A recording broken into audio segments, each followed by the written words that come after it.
Hello বাচ্চারা, আজকে তোমরা কিন্তু থাম্বনেল থেকে বুঝে গেছো যে না ভিডিওটার মূল বিষয়টা কি। তোমরা যারা ভাবছো যে না অঙ্ক পরীক্ষায় তোমাদের কিন্তু মুশকিল হতে চলেছে, যে না সারা বছর কোনো অঙ্কই করিনি, কিছুই করিনি, অন্য পরীক্ষা মোটামুটি টুকে বা দেখে বা মোটামুটি স্যার যে সাজেশন দিয়েছে তা দিয়ে হয়ে যাবে, অঙ্কটা কিভাবে করব, তাদের জন্য আজকের এই রুট ম্যাপ। এটা করলে তোমরা কিন্তু অঙ্কে মোটামুটি 100তে 35 থেকে 46 এর মধ্যে পেয়ে যাবে। মানে কত? 35। 100তে তোমরা 35 থেকে তোমরা কিন্তু 46 এর মধ্যে কিন্তু পেয়ে যাবে, বুঝলে? এর মধ্যে কিন্তু তোমরা তোমাদের নাম্বার পাবে। এখন এই 35 নাম্বারটা আমি বললাম লোয়েস্ট মার্ক। আমি যে থিওরিটা বলবো তোমাদের, সেটা ফলো করলে তোমরা 35 এর নিচে পাবে না। আর যদি আরেকটু তোমরা পড়াশোনা করো তাহলে কিন্তু তোমরা 46 পেয়ে যাবে। এরপর ভাগ্যের ব্যাপার, 46 এর থেকে বেশিও পেয়ে যেতে পারো।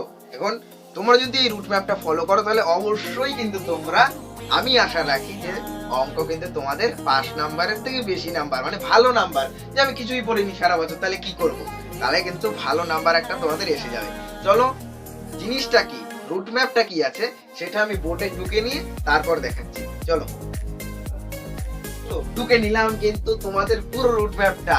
তোমরা কিন্তু, আমি আগে বলি শোনো, খাতা নিয়ে আগে বসো, কারণ যেগুলো দেখাবো পরপর টুকতে থাকবে, না টুকলে কিন্তু হবে না।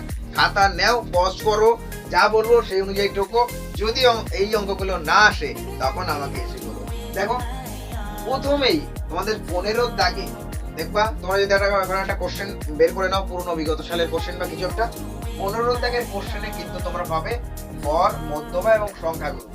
এই গড়, মধ্যমা, সংখ্যাগুরুর মান থেকে তোমাদের কত নাম্বার আসবে? 4 নাম্বারের দুটো কোশ্চেন নিয়ে তো তোমাদের অ্যাটেন্ড করতে হবে।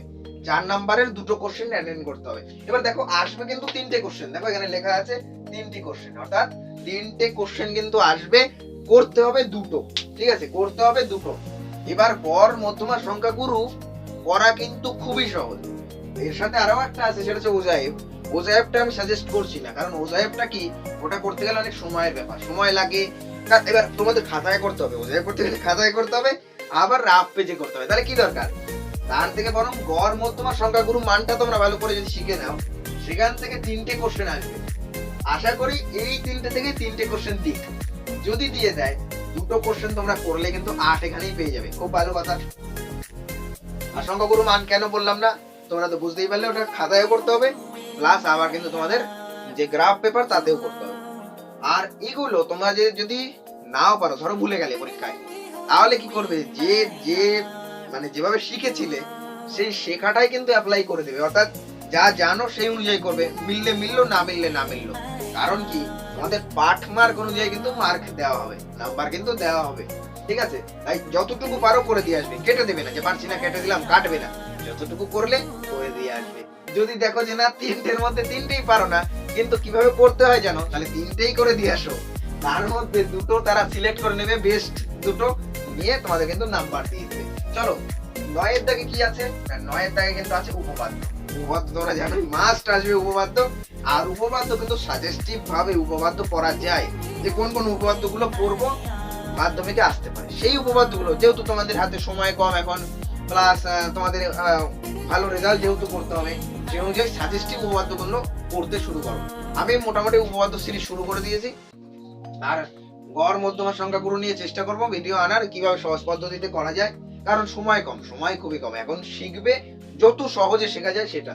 দেখো উপপাদ্য থেকে তোমাদের কিন্তু 5 নাম্বারের একটা উপপাদ্য করতে হবে। কটা কোশ্চেন দেবে না, দুটো কোশ্চেন কিন্তু দেবে। এই দুটো উপপাদ্য থেকে একটা উপপাদ্য করতে হবে। এবার কথা যেটা, তুমি ধরো উপপাদ্য জানোই না, উপপাদ্য কাকে বলে, তখন তোমরা কি করবে, তখন তোমরা 3টে পয়েন্ট করতে হয়, জানো? এই যা 3টে নয়, সরি 4টে পয়েন্ট করতে হয়। 4টে পয়েন্ট করতে হয়। একটা হচ্ছে প্রদত্ত, একটা হচ্ছে প্রমাণ করতে হবে, একটা হচ্ছে ধরো অঙ্কন, আর একটা হচ্ছে প্রমাণ। ঠিক আছে, 4টে জিনিস লিখতে হয়, 4টে জিনিসের আন্ডারে লিখতে হয়। সেখানে প্রদত্ত যেটা, সে প্রদত্তের মধ্যে উপপাদ্যে যেটা বলেছে সেটা বুঝে একটু লিখে দিলেই তোমাদের কাজ হয়ে যাবে। প্রমাণ করতে হবে কি, ওটা উপপাদ্যেই বলে দেবে কি প্রমাণ করতে হবে, সেটাই লিখে দেবে বলদের মতো।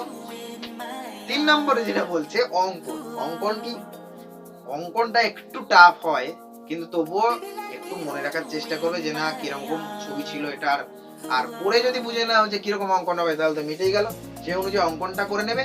আর প্রমাণ করাটা একটু টাফ যদি না পড়ে যাও, তাও 2 লাইন 3টে লাইন লিখে দিয়ে আসবে। এখানে যেহেতু 5 তোমাদের 3 দিতে পারে, দেখা গেল তোমরা যদি ওরকম করে দিয়ে আসো তোমাদের 3ও দিয়ে দিতে পারে, তাহলে সেখান থেকেও নাম্বার পেয়ে যাবে।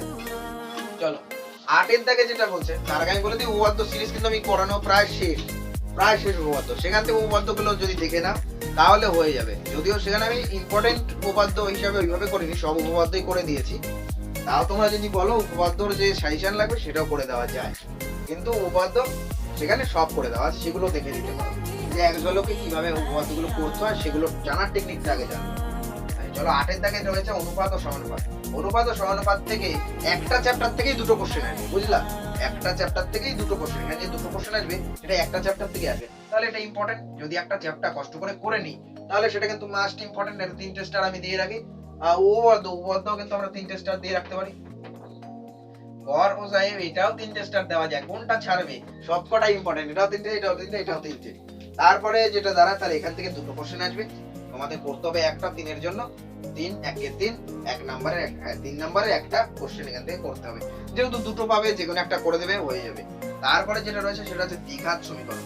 দ্বিঘাত সমীকরণ থেকে তোমাদের কিন্তু 2টো কোশ্চেন কিন্তু এক্সামে আসবে, 2টো কোশ্চেন আসবে। 2টো কোশ্চেন যেটা রয়েছে সেই 2টো কোশ্চেনের মধ্যে থেকে একটা অ্যাটেন্ড করতে হবে, তাও সেটা 3 দাগের কোশ্চেন, মানে একটা কোশ্চেন করলে তোমরা কিন্তু 3 পাবে।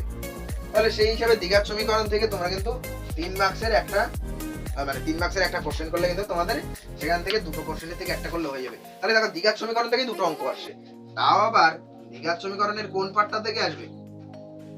দ্বিঘাত সমীকরণের সমাধানের পার্টটা থেকে আসবে, অর্থাৎ x এর মান বের করা যেটা রয়েছে, সমীকরণ গঠন করা ওটা একটু রিস্ক, আর সমাধান করাটা যেটা রয়েছে সেটা কিন্তু তোমরা সহজেই পারবে। ও খুব ইজি, খুব ইজি। সেখান থেকে 2টো অঙ্ক আসবে। আর আমি আশা রাখি তোমরা ওই x এর মান বের করতে, অর্থাৎ সমীকরণ সমাধানের যে অঙ্ক সেখান থেকে পাবেই, এটাকে চ্যালেঞ্জ দিচ্ছি আমি, সেখান থেকে একটা অঙ্ক তোমরা পাবেই। তাহলে সেখান থেকে একটা অঙ্কই তো করতে হবে, করে দিলেই হয়ে গেল। 7 দাগে কি বলছে? 7 দাগে কিন্তু 2টো জিনিস আসবে, 2টো চ্যাপ্টার, ভেদ আর করণী।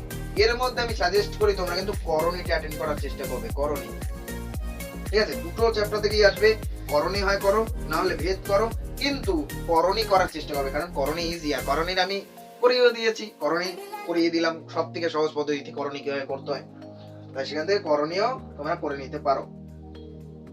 আর চ্যানেল ভিজিট করে কিন্তু এই যেগুলো দেখার ইচ্ছা হয় দেখে নেবে, কিন্তু এই করণীটা দেখে নিতে পারো, দ্বিঘাত সমীকরণটা দেখে নিতে পারো, উপপাদ্য সিরিজটা দেখতে পারো, হেল্প হবে, এটা বলা যায় হেল্প হবে। আর এখান থেকে 2টো কোশ্চেন তাহলে আসবে, সেটা দেখো 2টো কোশ্চেন আসছে এবং 3 এর একটা অ্যাটেন্ড কিন্তু তোমাদের এখান থেকে করতে হবে, খুব ভালো কথা। এরপরে চলে আমরা এদিকে, এখানে বলছে 10 দাগে আসবে কিন্তু প্রয়োগ। কটা প্রয়োগ? না 2টো প্রয়োগ আসবে, 1 দাগে একটা, 2 দাগে একটা, তার মানে 2টো প্রয়োগ কিন্তু দেবে। প্রয়োগের মার্কস কত? প্রয়োগের মার্কস কিন্তু 3। দেখো এবার প্রয়োগটাও কিন্তু সেম, প্রদত্ত, প্রমাণ করতে হবে, অঙ্কন, আর প্রমাণ করলে কিন্তু তোমরা 3 পাবে।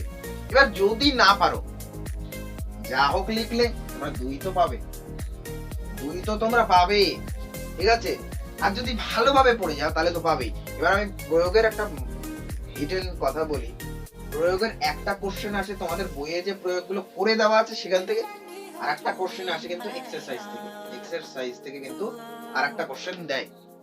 এবার এক্সারসাইজ থেকে করা যেটা সেটা একটু টাফ হয়, কিন্তু যেটা বইয়ে করে দেওয়া সেটা কিন্তু অনেকটা ইজি। আর প্রয়োগ তোমরা যদি বলো করে তো দেওয়া আছে যেহেতু বইয়ে, আমি তাহলে এমনি প্রয়োগগুলো বলতে পারি কোন কোন প্রয়োগগুলো ইম্পর্টেন্ট, সেগুলো করলেই মোটামুটি হয়ে যাবে। তাহলে সেখান থেকে প্রয়োগগুলো দেখে নিতে পারো। এখান থেকে 2টো কোশ্চেন আসবে, সেটা আমি বললামই, একটা করতে হবে 3 এর জন্য। চলো 13 দাগে কি বলছে? তাহলে এটা কিন্তু ইম্পর্টেন্ট, কারণ কি তোমরা মোটামুটি করলেও কিন্তু একটা নাম্বার পেয়ে যাবে প্রয়োগে, ঠিক আছে? চলো 13 দাগে কি বলছে? উচ্চতা দূরত্ব। উচ্চতা দূরত্ব চ্যাপ্টারটা খুব ভালো চ্যাপ্টার, কারণ চ্যাপ্টারটা ইজি, সবাই কিন্তু মোটামুটি উচ্চতা দূরত্বটা পারে। আমি কিন্তু ত্রিকোণমিতি লিখি, ত্রিকোণমিতিটা অনেকের কঠিন লাগে, উচ্চতা দূরত্ব অনেকেই পারে, অনেকেই, তাই সেটা লিখে দিয়েছি। এখান থেকে 2টো কোশ্চেন আসবে, 5 নাম্বারের কোশ্চেন। দেখো একটা যদি কোনো মতে করে ফেলতে পারো পুরোপুরি সঠিকভাবে, তাহলে 5-এ 5 পাবে। আর যদি না পারো, পার্ট মার্কিং অনুযায়ী কিছু তো পাবে, ছবি আঁকতে পারলে ছবিতে কিছু নাম্বার দেবে, খুব ভালো। 5 দাগে কি বলছে? 1 আর 2 দুটো কোশ্চেন আসবে কি থেকে? না সুদ আর অংশীদারি কারবার থেকে। সুদ মানে কি? সুদ মানে সরল সুদ, চক্রবৃদ্ধি সুদ, সমহার বৃদ্ধি, আর অংশীদারি কারবার। এবার আমি একটা কথা বলি, সুদের পার্টটা আসবে এখান থেকে, সুদের থেকে মানে যে কোনো সুদ, সরল সুদ, চক্রবৃদ্ধি সুদ বা অংশীদারি কারবার, না অংশীদারি কারবার বলছি কেন, মানে সমহার ভিত্তি, সেখান থেকে এইখানে আসবে। আর 2 এর দাগে কোশ্চেন কোথা থেকে আসবে, না অংশীদারি কারবার থেকে। তাহলে অংশীদারি কারবার থেকে মাস্ট বি ইম্পর্টেন্ট আসছেই। তাহলে সেই হিসেবে অংশীদারি কারবারটাকে তোমরা কিন্তু চিহ্নিতকরণ করে রাখতে পারো যে অংশীদারি কারবার কিন্তু ইম্পর্টেন্ট। কারণ কি, অংশীদারি কষ্ট করে করলে সেখান থেকে নাম্বার কিন্তু তোমরা পেয়ে যাবে। কত নাম্বার আসবে, না 5 নাম্বার আসবে। অর্থাৎ একটা কোশ্চেন করলেই 5 পাবে। খুব ভালো, দুটো কোশ্চেন আসবে সেটা তোমাদের বললামই। এরপরে আমরা যেটা দেখছি, তাহলে এই যে 15 দাগ থেকে 5 দাগ আমি মানে দেখিয়েছি, জাস্ট নাম্বার ওইভাবে আমি করিনি, কারণ পরপর করছি। মানে কি, যত প্রথম থেকে শুরু হয়েছে তত ইম্পর্টেন্ট অঙ্কগুলো মানে ইম্পর্টেন্ট পার্টগুলো এসছে। এবার এত দূর করলে তোমরা কিন্তু 35-এ 35 পাবে, যদি ধরে নি তোমরা সব সঠিক করেছো। সব সঠিক করলে তোমরা 35-এ 35 পাবে। ঠিক আছে, 100-তে 35। তোমাদের পাস কততে, পাস কিন্তু 25-এ, তাই তো 25-এ পাস, সেখানে পাচ্ছ 35, 10 নাম্বার কিন্তু এক্সট্রা। ঠিক আছে, এরপরে তোমাদের ধরো ভাগ্য খুব ভালো, এমসিকিউ এদিক ওদিক থেকে দেখে বা নিজে আন্দাজে আনসার করেও তোমরা এমসিকিউ 6টার মধ্যে 6টা ঠিক করে ফেললে। আর ট্রু ফলস, ধরো ট্রু ফলসে এমন ট্রিক হলো যে না সবকটা ট্রু চলে আসলো বা সবকটা ফলস চলে আসলো, তাহলে সেখান থেকে সবকটা যদি ট্রু করে দিয়ে আসো আর উত্তর যদি সবকটা ট্রু হয়, তাহলে কিন্তু 5-এ 5, ফলস হলে সব ফলস করে দিয়ে আসলে 5-এ 5। এবার এটা কিন্তু একটা ভাগ্যের খেলা, কারণ ধরো সব ফলস ছিল আর তোমরা সব ট্রু করে দিয়ে আসলে একও পাবে না, 0 পাবে। তাই এটা একটু ট্রিকি, কিন্তু ভাগ্য যদি ভালো থাকে তাহলে এমসিকিউ আর ট্রু ফলস যেহেতু তুমি করে যাচ্ছ না, তাই এখান থেকে যদি নাম্বার পেয়ে যাও তাহলে 100-তে 46 পাবে। 100-তে 46 মানে তুমি সারা বছর না পড়ে এই নাম্বার পাচ্ছ, মানে অনেক পাচ্ছ, ভালো পাচ্ছ। আর এটা ছাড়াও যদি আমি দেখি, শূন্যস্থান পূরণ থেকে রয়েছে, এসএ কিউ রয়েছে, 2 মার্কসের কোশ্চেন রয়েছে। যদি তোমরা এইগুলো ভালো করে ফলো করো, এই যেগুলো স্টার মারা, এগুলো থেকে ফলো করলেও 2 মার্কসের কোশ্চেন তোমরা পারবে, শূন্যস্থানও পারবে আশা করা যায়, এবং অন্যান্য কোশ্চেনও পারবে। আর যদি খুব ভালো করে পড়াশোনা করো, ত্রিকোণমিতিটা করে নিতে পারো, প্লাস তোমরা 2 মার্কসের কোশ্চেনে জোর দিতে পারো, মানে কি ওই বড় কোশ্চেন গুলোই করো, সেখান থেকে 2 মার্কসের ধারণা তোমরা পেয়ে যাবে। কারণ 2 মার্কস ওইভাবে বই থেকে দেবে বলে আশা করা যায় না। ঠিক আছে, আর এইভাবেই তোমরা করে যাও। আর যেটা থাকে ঘনবস্তু সংক্রান্ত সমস্যা বা যেটা আছে ওই যে শঙ্কু গোলক চোঙ, ওটা একটু টাফ হয় তোমাদের জন্য, জানি আমি টাফ হয়। তবুও যদি চেষ্টা করে যাওয়ার 5 মার্ক হিসাবে যদি কিছু লিখে আসতে পারো, যে না চোঙের ব্যাসার্ধ এই, তার আয়তন এই, সেখান থেকে এই, মানে সূত্রগুলো মনে রেখে গেলে সেখান থেকে বেশ কিছু কথা লিখলে, যদি নাও মেলে তাও তোমরা নাম্বার পাবে। তো ছিল আজকে এই যে থিওরিটা তোমরা দেখতে পেলে, পুরোটা তোমরা টুকে ফেলো, 100-তে 46 পেতে পারো। যদি আরো পড়াশোনা করো আরো বেশি পাবে, মোটামুটি 50% নাম্বার কিন্তু তোমরা পেয়ে যাবে। তাহলে চলো আজ এই পর্যন্তই। যদি ভিডিওটা ভালো লাগে, দেখো ভালো লাগবেই, কারণ ভালো তো লাগবেই, কারণ এই মুহূর্তে তোমাদের এটা ভালো লাগাতে হবে এবং পড়াশোনা করতে হবে। তো এটা তোমাদের বন্ধুদের কাছে শেয়ার করো, নাহলে কিন্তু হবে না। বন্ধুদের না শেয়ার করলে কিভাবে হবে, ওদেরও তো উপকৃত করতে হবে। তো ভিডিওটা লাইক করো, শেয়ার করো আর বন্ধুদের কাছে শেয়ার করো। চলো আজ এই পর্যন্তই, টাটা। পরীক্ষায় কেমন ফলাফল করলে আর কত নম্বরে কমন এখান থেকে পেলে সেটা আমায় কিন্তু এসে জানাবে, কমেন্টে এসে জানাবে যে না হেল্পফুল কিন্তু হয়েছি, আর আমিও আশা রাখি এটা থেকে তোমরা কমন পাবে। এবার শুধু আমি এই অঙ্ক না, আমি অন্যান্য দাদাদেরকে বলবো তাদেরও এরকম ভাবে একটা রুট ম্যাপ তৈরি করার, আর যদি তারা না করে আমি নিয়ে আসবো। আর্টসের সাবজেক্ট গুলোর জন্যও কিন্তু আমি এরকম রুট ম্যাপ নিয়ে আসতে চলেছি।